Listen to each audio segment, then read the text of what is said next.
اے یزید بن اسد، کیا تم جنت کو پسند کرتے ہو؟ میں نے عرض کی جی۔ فرمایا تو اپنے مسلمان بھائی کے لیے وہی کچھ پسند کیا کرو جو اپنے لیے پسند کرتے ہو۔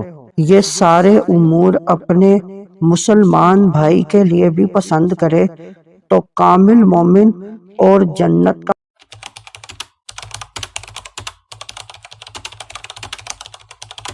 بسم اللہ الرحمن الرحیم۔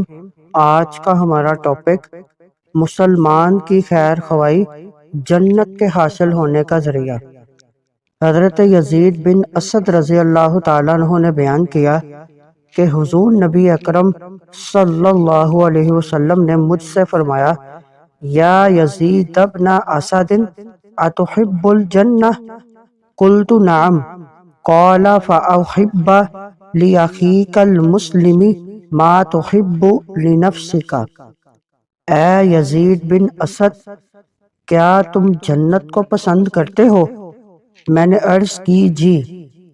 فرمایا تو اپنے مسلمان بھائی کے لیے وہی کچھ پسند کیا کرو جو اپنے لیے پسند کرتے ہو۔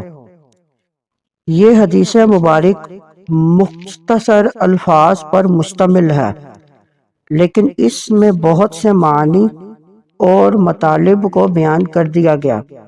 جس طرح ہر مومن اپنے لیے دنیا اور آخرت کی بھلائیاں پسند کرتا ہے، منافع کے حصول اور نقصانات سے بچنے کا طلبگار ہے، عزت اور وقار چاہتا ہے اور بے عزتی سے محفوظ رہنا چاہتا ہے، یہ سارے امور اپنے مسلمان بھائی کے لیے بھی پسند کرے تو کامل مومن اور جنت کا مستحق بن جاتا ہے۔